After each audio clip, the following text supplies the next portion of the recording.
much, everyone, for joining us today. My name is Astrid Arame, and I'm a manager of cities with Deepening Community here at the Tamarack Institute. We will begin this webinar and this community of practice, rather, by acknowledging that we are meeting on Indigenous land. And as settlers, this recognition of the contributions and historic importance of Indigenous peoples must be clearly and overtly connected to our collective commitment to make the promise and the challenge of truth and reconciliation real in our communities.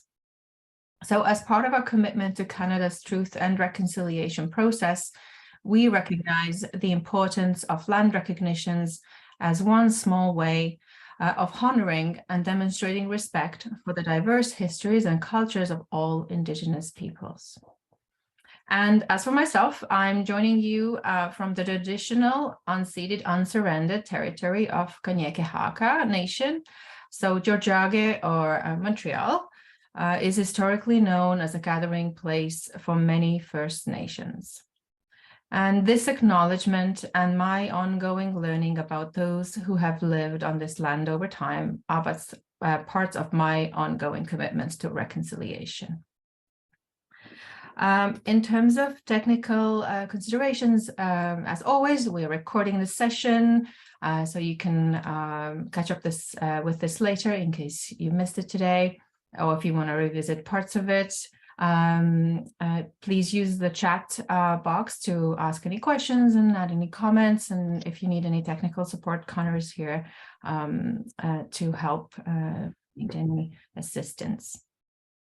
All right, so let's get into it. We are starting our sessions with a check-in. So I do invite everyone to come off mute, come on camera rather, and come off the hide screen, because we'd like to meet you. Please, let's take turns of just introducing ourselves. What's your organization affiliation, and where are you calling from? So I've already gone, and you already know who I am. Maybe I'll pass it on to my colleague Connor to introduce himself, and then we'll just do a quick round table so we get to know who's in the room and get to meet you all. Yeah, thanks, Astrid. Good afternoon and good morning to our colleagues joining us from Kelowna. My name is Connor Judge, and I'm also a manager of cities with the Tamarack Institute on the Deepening Community team. I am located from Toronto, which is colonially known as Toronto. That's Treaty 13 territory. And just a reminder, I will be your technical support this afternoon, so I'm going to probably jump off camera, but I'll keep a close eye on the chat. So if you're experiencing any technical difficulties, just please personally direct message me, and I will get your tech problem solved. And I'm going to pass it over to the group at the City of Kelowna. Hi, sorry we're a little late. So my name is Tanya. I'm joined with Amy and Lauren. We are the City of Kelowna Strong Neighborhoods program, also coming from the traditional, ancestral, and territory of the Syilx Okanagan people. And yeah, happy to be here and learn more about how we can build community while enhancing safety. Thanks for joining. Who do you want to pass it on to? I'll pass it on to Amanda. Hi, my name is Amanda Warren Ritchie. I'm the manager of strategy and quality improvement at City Housing Hamilton, and Hamilton, obviously, that would make sense. We are the third largest nonprofit housing organization in Ontario. Rachel, you're next. There's baton passed to you. Thanks, Amanda. Thanks for joining. Hello, I am Rachel Dahlke calling from Denver, Colorado, and I work for Habitat for Humanity. We are getting ready to partner with a consultant to think about how our affiliates can support community safety without doing harm, without relying on police. I'm interested in hearing what you all are doing too, and I'll pass it to Laddie. Welcome, Rachel. Hi, I'm Laddie. I'm calling from Calgary, also known as Mohkinstsis and Treaty 7 territory. I work at the Bowness Community Association, so I manage volunteers there and plan events and there's a lot of concerns about community safety, and I'm here to learn more and hopefully address them in a way that is supportive and inclusive. Super. Thanks for joining us. Amazing. Thank you. What we'll do is I'll tell you a little bit about what our plan is for this year before we dive into our session today. So this is the second session of this year. We had one on January 26th about kind of introduction into what is community safety.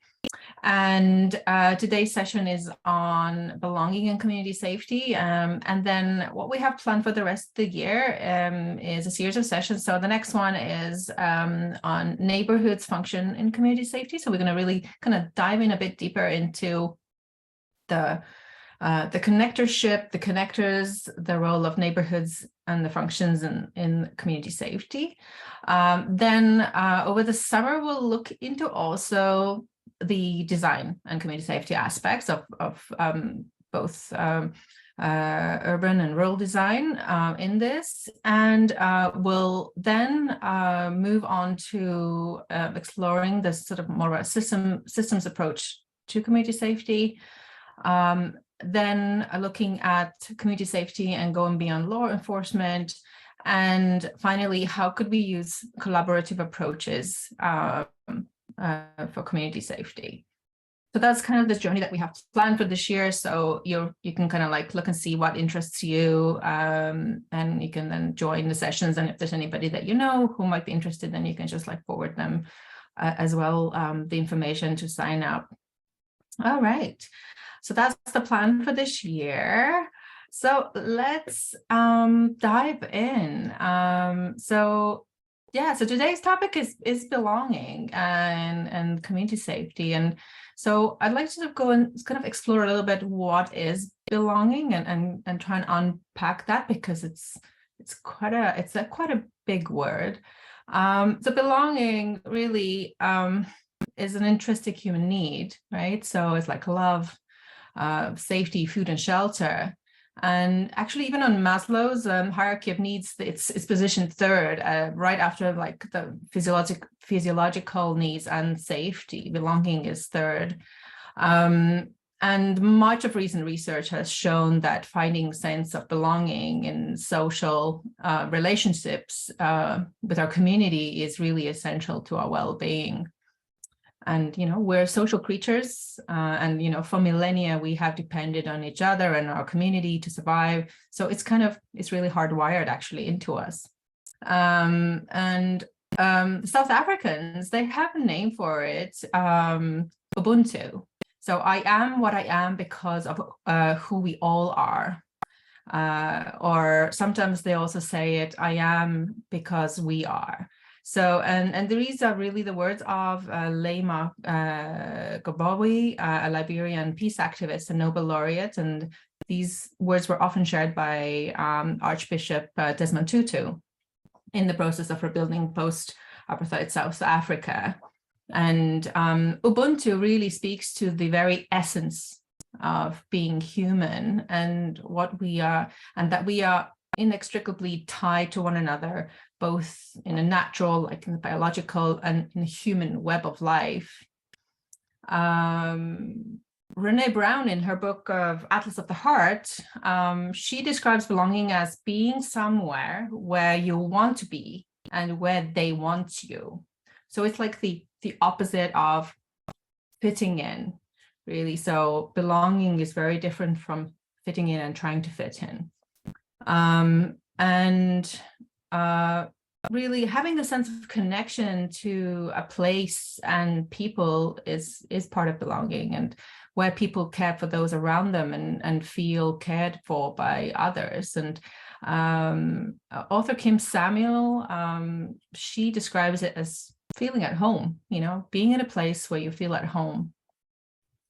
And really, belonging in a community is really about being seen, as in recognized for who you are, what you have to offer, like your gifts and your skills, your assets, what you care about, and also being invited. having the opportunity to contribute, being accepted, being included. So in a way, we need our community to help us realize what our gifts are. Cormac Russell says, a gift is not a gift until it's given, right? So, I could be, someone with being able to play a piano, but for instance, or have some other skill of maybe be really talented at art or something, but really until it is shared with others, that's where it becomes a gift, because it is then seen, it is then received by someone, and recognized by those around us. And I mean, belonging is obviously much deeper, even on a personal level, but we're going to sort of try and stay in the community sense in our session here today. But even there's a lot to go into. Now, Cormac Russell has said in one of his interviews that communities have an imperceptible boundaries. Inside are those deemed to belong, and outside are strangers, the other. And I guess like there's a lot to think about in this, and we'll kind of touch on the othering a little bit as well as we go into this. But what we have been seeing in communities in Canada, and I don't know, Rachel, you can also talk, you can maybe share with us later as to what's happening in the US, but we've seen really that there's disconnection, there's loneliness, exclusion, even kind of apathy and numbness in communities, lack of civic engagement, and effective polarization. And we're really witnessing a mental health crisis, a rise in violence. And we're seeing people, families, communities becoming polarized, as in people feel like they have to pick a side. And where it's going is that, people start perceiving others, even those that are close to them as wrong or bad or deviant, or and really that's sort of like the start of like this othering, that those who don't agree and or hold different values or beliefs.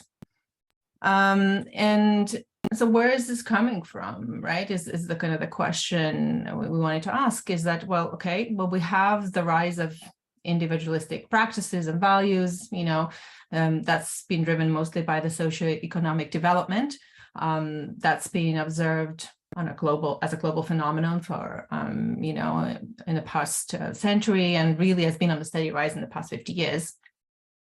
And as we've accumulated more wealth, we've moved away from being interdependent on our community and our neighbors. And we're kind of putting that rugged individual on the pedestal, and, we promote the values of self-independence. I did it my way, the Frank Sinatra song. And I guess and part of this is like, well, how do we as humans self-identify? Is it through our skills, our passions, our relationships, our values and community, or is it through a political affiliation instead? So, and this is definitely, I've seen this in my community here in Montreal, where I'm based. So, and I don't know how it resonates with you as well. But obviously what this does is that it creates all kinds of margins, right? So where people don't feel that they're part of something, that they don't belong, that are seen as having, they don't have an opportunity to share their gifts. So some of their gifts and skills and what they have to offer, and it can also look like systemic racism, it can look like social exclusion, it can come across in other forms of injustice in our communities. And another thing I wanted to talk about is loneliness. Now, Kim Samuel, who recently wrote a book called On Belonging, Finding Connection in an Age of Isolation, she explores there the crisis of social isolation and the fundamental human need to belong. And we actually hosted a fireside chat with her at the end of last year. So you can also check that out if you have time. And there's the link for the book Connor will share too. And why I want to talk about loneliness is that, so she defines it as it is a subjective feeling, but it's very real. And the difference with social isolation is that it's an experience that can involve being alone, or it can involve being in a huge crowd of people, right? You can feel alone and lonely in a huge crowd of people. But then the loneliness is that also there's a feeling that I don't belong and I'm not worthy.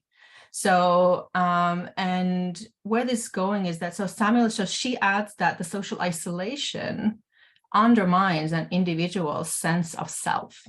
And so really it impacts their lack of agency, choice, decision-making abilities, because someone else is doing it. Right. And Cormac Russell, he describes loneliness as something, as an evil twin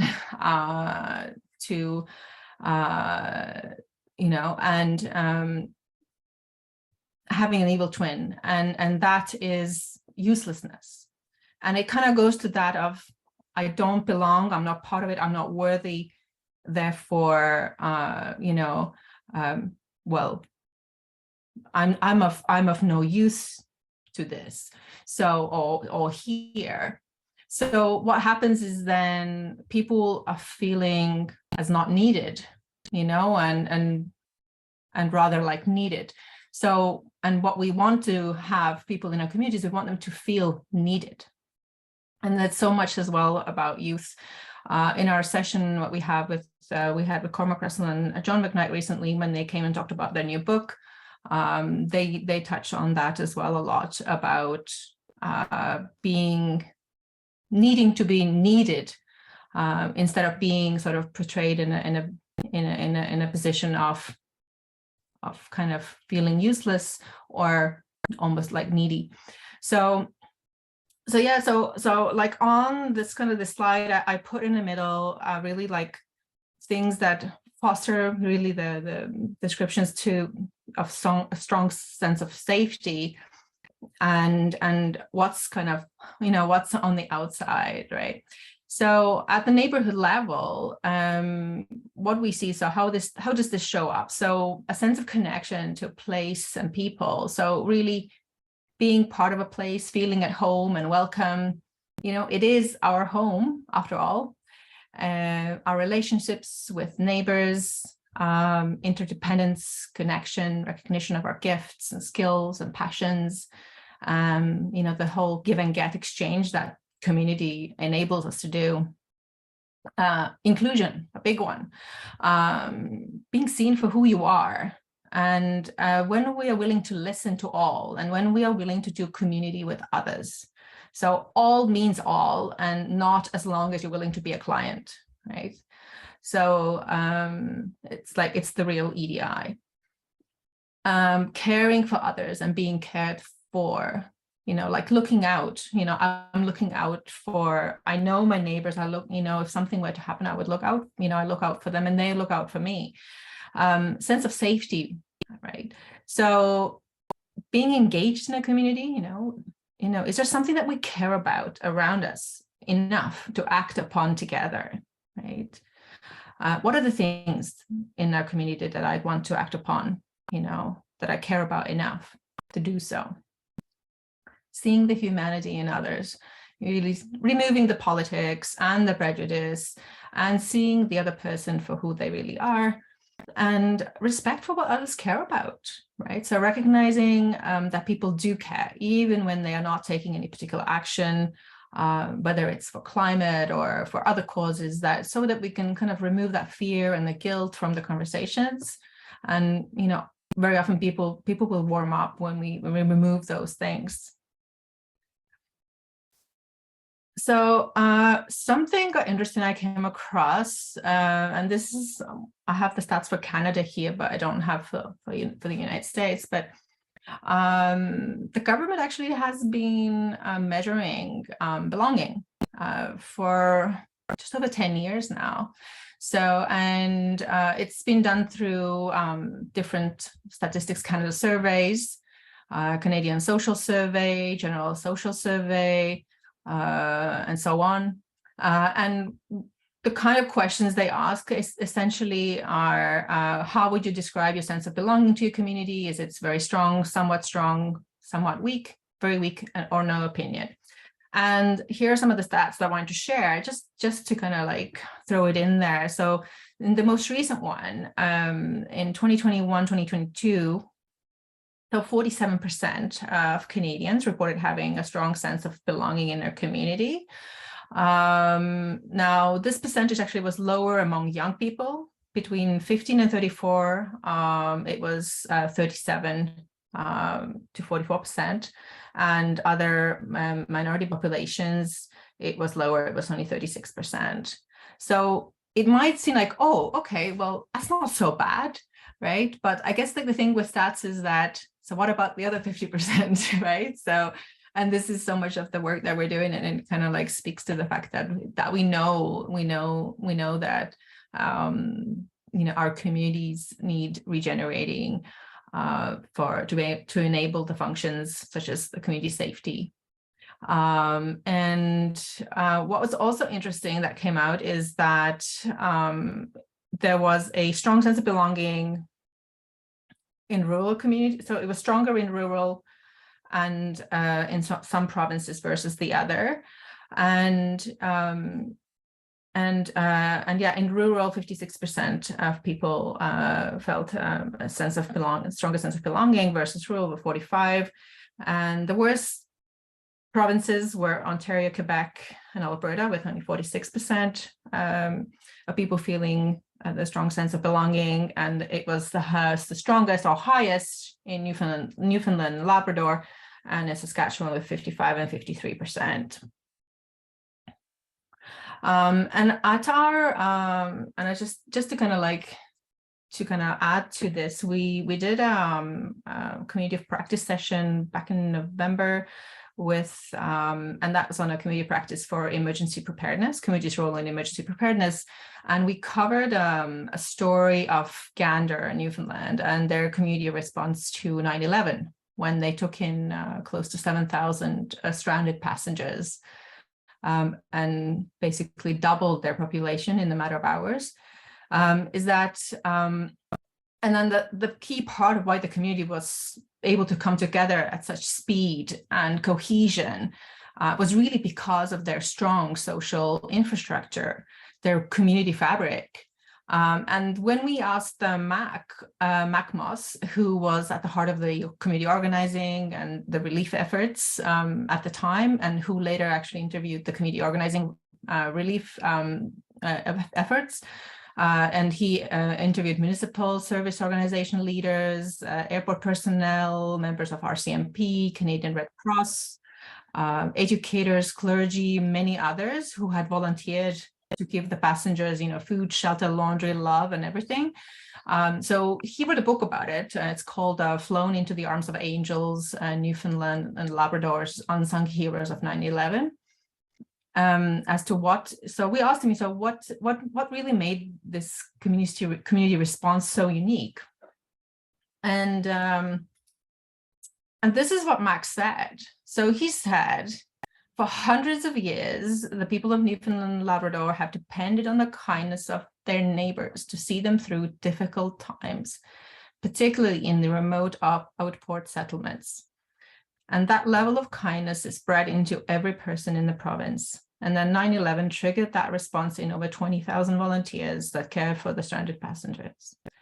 So I think it's kind of really speaks to that community fabric that we, through the work that we do here at Deepening Communities, we're trying to help communities rebuild or strengthen.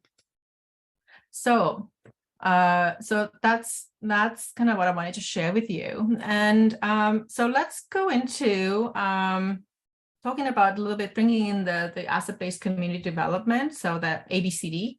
So what can community do for itself to improve sense of safety and well-being, right? So I wanted to share with you, I don't know how many of you are familiar with 2-4 by width model. And this has been adopted from the Nurture Development. It's an organization run by Cormac Russell. So he was the one who put this together. What does this mean? So 2-4 by width. So how can, you know, this work of community safety, like how can we empower communities? How can we strengthen a sense of belonging? And how to bring about this change? So he has sort of outlined there's 4 different kind of modes of change or the way of doing things. So 2 is when the change is done to us without us. Okay, so it's the most sort of authoritarian form of change, where it's imposed, somebody else makes the decisions, somebody else far away. And it's, you know, kind of like very sort of like a state model.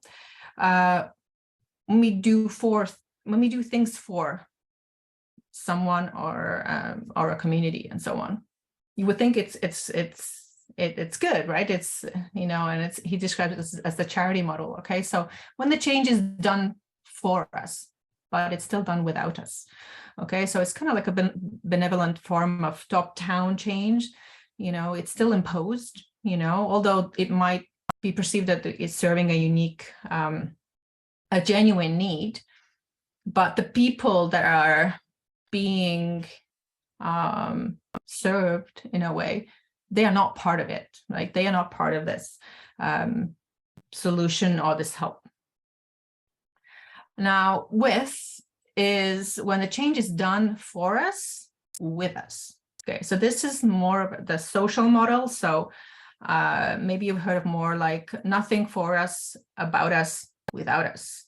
A lot of the youth work at the moment is as well done using this model, and it's kind of also seen as and some of the cities have started to adopt it as a participatory process. And so where the change basically is being done collaboratively, and it's generally recognized as serving a genuine need. So because there is participation, so we have some more information about the true picture of what is the lived experience, what is actually happening, how to do it better, what do people actually really need. And finally, the asset-based way of doing it is really when change is being done by us, for us. Okay, so it's really an empowered form of change where change is done by those who do the work without requiring permission, and it really serves as a genuine need. It's the grassroots up, right? So, you know, and this is sort of so much of our work is to try and help get the communities to lead. So communities are doing the work, and they are being supported by the municipalities or by other institutions. So if you want to do the change 2 or 4 people in a workplace instead of doing it with them or supporting them to do it by themselves, so if it's in their sphere of influence, you know, you're really asking for trouble, right? Because, you know, you're not really consulting, you are coming up with a solution for someone else without their input. It divides and it disables people. It takes away the power, right? So, and, you know, you can kind of think about that, you know, the police interventions and that sort of thing. So, so we really need more with and by models of change, okay, to really have a more sustainable way of changing and empowering communities.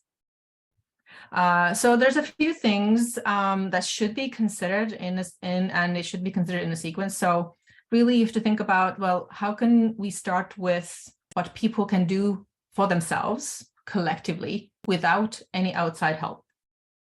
And then look at what they can do with a little outside help.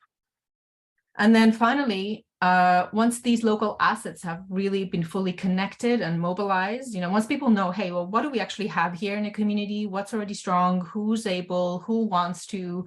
And so on. then they can decide collectively, what do you want others to do for you, right? So it's really driven from the community. And the questions to ask are perhaps, okay, which mode of change is being applied in your community right now? So this is something you could think about. Is this the appropriate mode of change? Is this right for this community, for our community?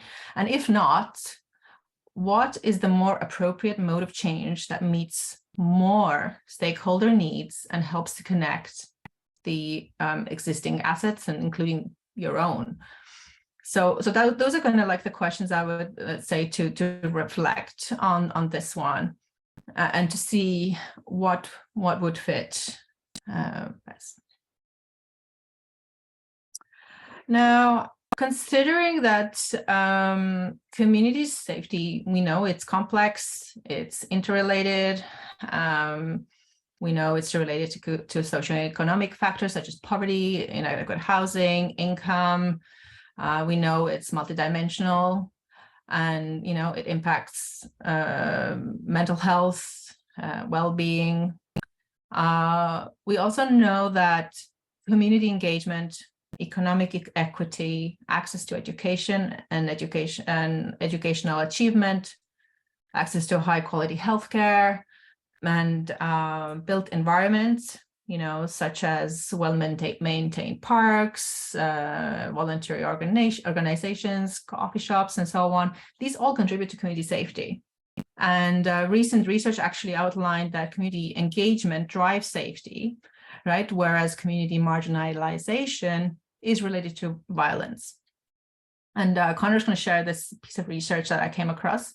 That's done a really a nice job in outlining pretty clearly as well these statements. And I think many of you already kind of know this, but it's good to kind of have that as a way of packing. So, when you look at these things, okay, well, perhaps, some of the aspects such as educational or healthcare and that sort of thing, maybe residents necessarily don't have power to change, but things like community engagement, things like economic equity, in a sense, is how can we also enable communities to enable local economies? And this is part of some of the work as well we do as you discover as a community what you have to offer. What are the strengths here? Maybe we have a rich history in growing food or doing certain trade or crafts or whatnot, really going back as well into some inherent strengths. Maybe some of the knowledge might have been lost, but looking at as well what opportunities people can also create for themselves locally. So there's a way also influence that, but one really sure way definitely is through the community engagement. And this is kind of like that sphere that we're exploring here today together. What Cormac Russell and John McKnight have outlined is that there are 5 steps that communities can take. So how can we, create this greater sense of belonging, inclusion, especially for those who are on the margins, so that we can improve, the conditions for what community can do for themselves. How can we improve, that sense of safety, well-being? People start looking, creating greater sense of connection. So 5 touchstones. So to be resident-led, asset-based, relationship-oriented, place-based, and inclusion-focused. So I'll touch on each of these a little bit. So just to kind of help unpack some of this. So the resident-led. So certain things, obviously, residents can only do. So in associations with one another and the assets around them. So you could ask questions, well, what is it that we as neighbors, living, sleeping, trading in this community, we go and spend our money, are best placed to do together to make things better? Okay, what else can we do with a little outside help? And what do we need outside institutions to do for us?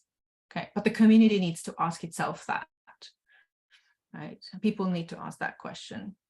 And the sequence of these questions is important. So it enables people to discover, connect, and mobilize what they have in order to make the change happen, right? So it puts them in a driver's seat, it gives them agency over what happens in their community, instead of sort of being a passive consumer of democracy.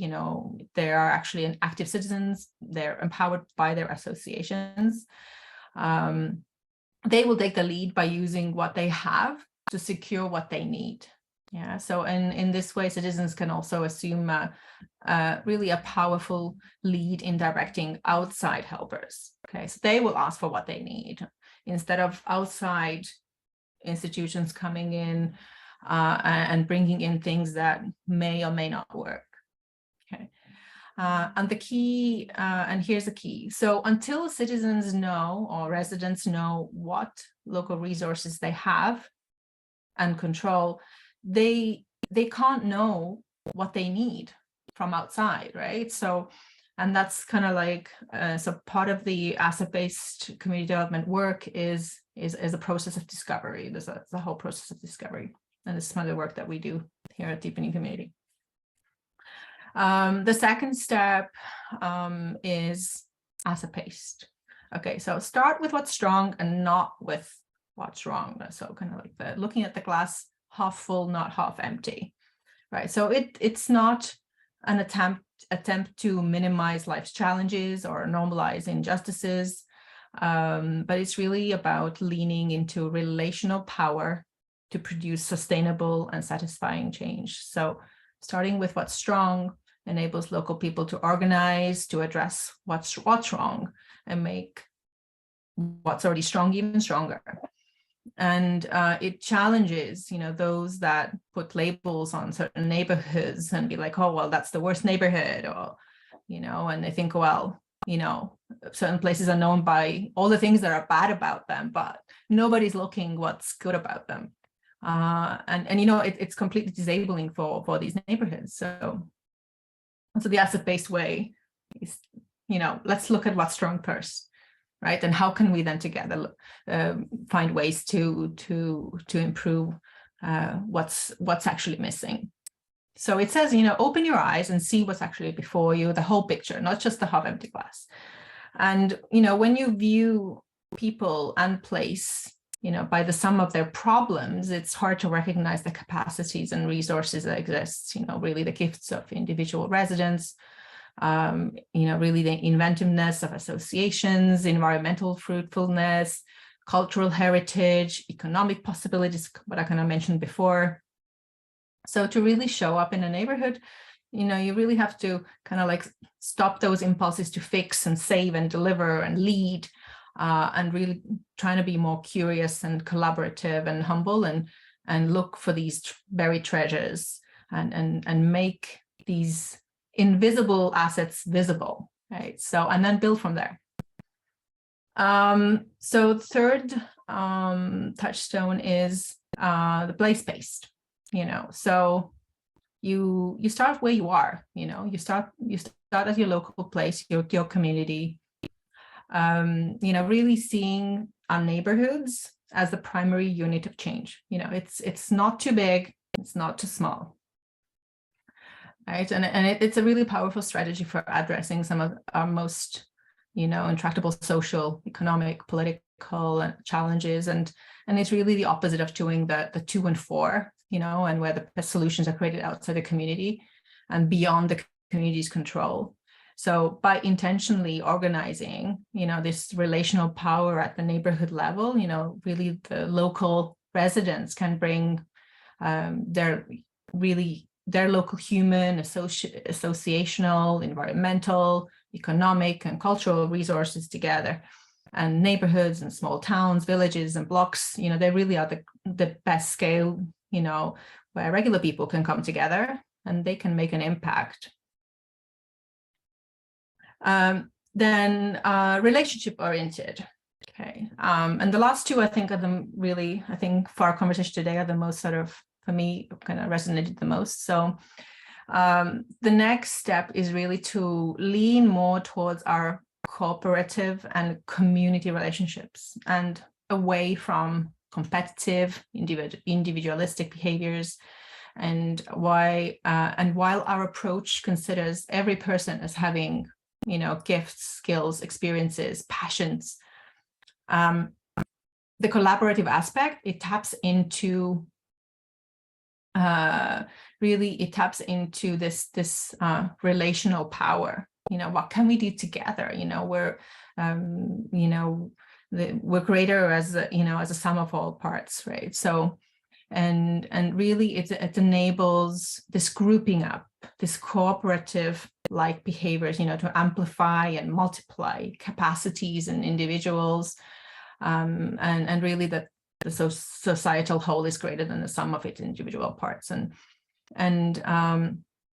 really, so how can we have a good life? How can we have a good life here?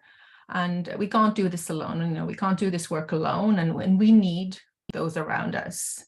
And it is these relationships and connections really are a key determinant of individual well-being, public safety, response to natural disasters. Like if you can imagine, like how would communities respond? I mean, we know from the pandemic response that communities with stronger social infrastructure handled pandemic better. There were less less excess deaths, less deaths altogether, and people were better supported for mental health and other supports, and also providing vocational opportunities and more than that. And finally, inclusion focused, right? So the fifth step is to actively welcome the stranger on the edge of our communities. And I think this really is going to touch on so much of like what's happening in this community safety sense. Like, so what is happening to these people that are on the margins, these people that feel that they are strangers in their own community, right? They don't belong, and coming back to that phrase that I put up in the other slide. So communities have imperceptible boundaries. Inside are those deemed to belong, and outside are strangers, the other. And as well as supporting citizens and to discover and connect local assets. So our approach includes actively creating welcome for strangers. So how can we create this welcome to strangers? How can we reach out to these people? The 5 steps of the principles in the Connected Community book by Cormac Russell and John McKnight are about really investing in the community life, in the cooperative culture of the neighborhood. And success is not measured by the strengths or capacities of individual leaders, but the power and connectivity of local groups and their connectivity to each other, and the local built and natural environment, the cultures, economy, and the gifts of everyone, and especially those on the margins. Now, there's one other thing I wanted to share with you. In their book, Cormac Russell and John McKnight, they talk about a process of homecoming. Right, so we talked so much about belonging and a place, feeling at home, and our actual home is there, but we may not feel at home, right? But what the process of homecoming is all about is like that shifting mindsets and like rediscovering the value of community, that there are inherent strengths, skills, gifts, these assets that are right there in our community and also in ourselves. So, so creating places of belonging and inclusion really needs to be at the heart of any community safety building effort. So this is that's all I have today on the belonging, and I think we have a bit of time. So I'd like to let's open up the floor a bit, and if anybody wanted to open their mics, we can do a bit of question answer, have a bit of a discussion. So I don't know if anybody has any reflections or wanted to share some thoughts around that or about their community. So go ahead. maybe some of the challenges that you're facing, or we can chat about. So, or what thoughts have come to you, kind of like listening to this, and what resonates, what doesn't resonate. Yeah, we can start with something. I guess it's more of an observation. We found it very interesting when you go back to the stats on the percentage of those provinces that felt like they had a greater sense of belonging versus not. We just found it very interesting how, like, Alberta, for example, has all these wonderful programs on like abundant communities, and they've invested so much into building community. So I'm just curious to know like what more needs to be done to kind of influence that sense of belonging. Mm. Ontario, I think it was just more, I'm not sure if it's like based on population and who they interviewed, but anyway, it was just an observation. I thought it was just really interesting compared True. to like some of those other lower population provinces. Yeah, because like it's interesting. Yeah, it's a good point, because like the community work, I mean, Alberta's been doing amazing. I mean, the abandoned community Edmonton, the city of Edmonton, I mean, obviously this is the entire province. So, and we know also, we have, we do have a big influx also of newcomers. And actually the stats, I didn't share this part of this, but if you go look into those links I shared, they say that newcomers actually feel like they really belong. They have a greater sense of belonging actually in the places they arrive.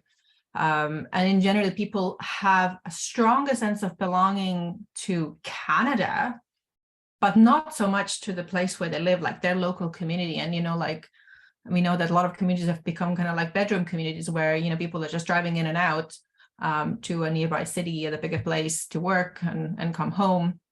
And then, our communities have, there's perhaps maybe not so many places to be or hang out, or, have maybe places to, let's say, coffee shops even, or things like that. And perhaps there's more places like, big box stores and so on. But I think part of the belonging work really is all about the engagement. I would say is like when people get invited to share what they care about, what they have to offer.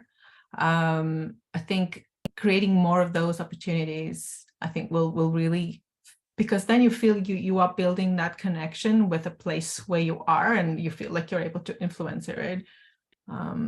So it's like there's a lot of dimensions to the work. They've done amazing work in doing the block connectors, but yeah, that's in the city in Edmonton. So I don't think we just don't have it would be interesting to know like Edmonton versus maybe other places in Alberta, and to see, because I know the work they've done there is like really extensive, and some of the other communities too. We have our members in St. Albert and Wetaskiwin that are doing also community regeneration work and block connector programs and so on. But yeah, we don't have that level of detail, breakdown.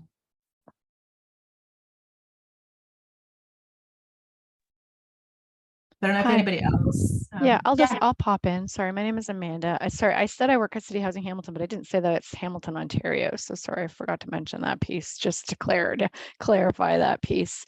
So as I said, we are a large housing provider in Hamilton, and part of our strategic plan is we are really looking at prioritizing safety and security for our tenants. And we really do want to work collaboratively with our community and our neighborhoods to be able to develop that. So, one of the big pieces of our strat plan is we really want to develop a community-based safety and wellness framework. That really is looking at those social development prevention, the risk intervention, as well as emergency response pieces. I think where we're struggling as an organization is that that's a ton of work, and it's the lack of resources that we have to be able to do those pieces. And, I really truly believe in your whole concept that, we really have to have our tenants engaged in those pieces.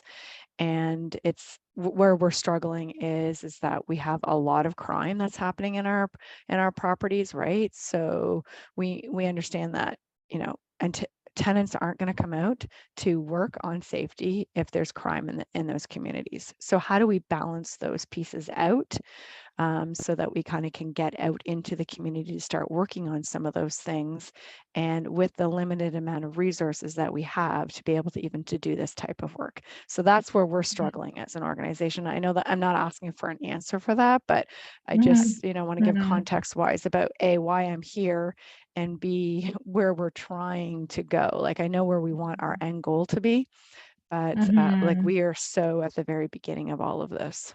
Anyway, so it's more of a statement than anything. Yeah, no, I get you.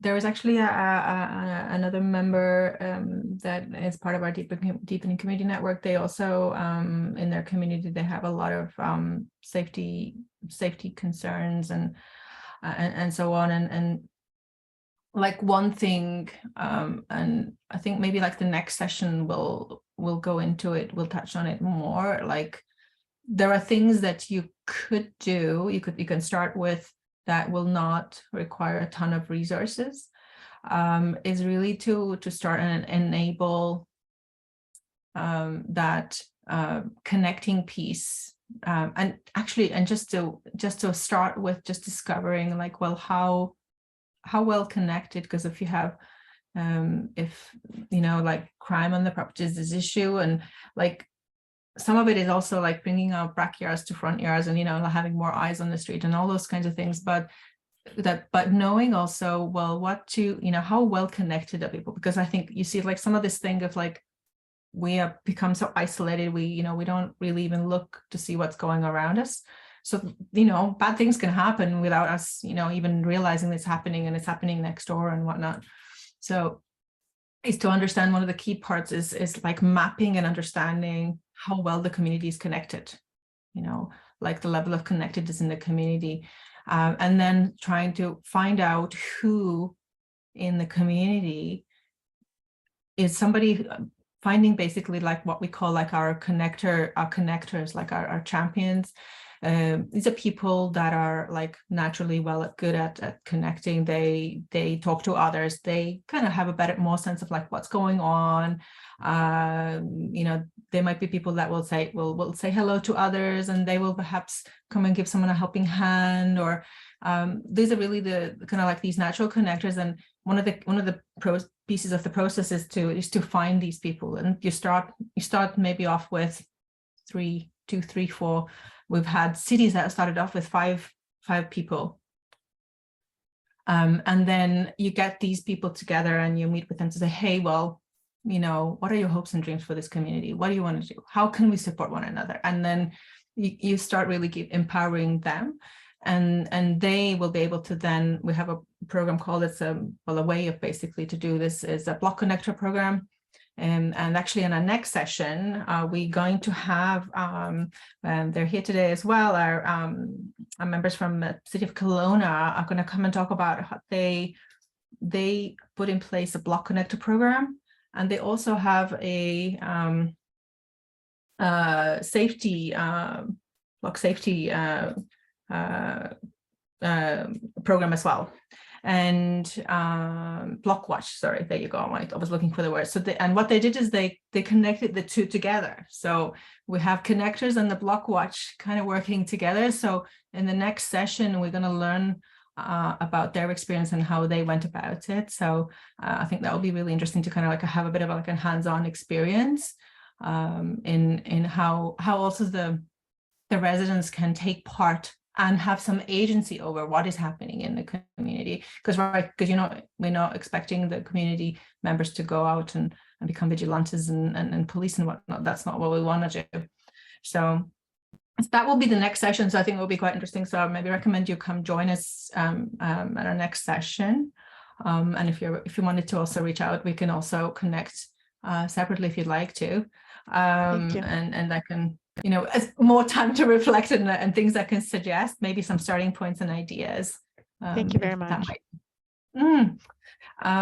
So and yeah, so the next session is on not on May 4th.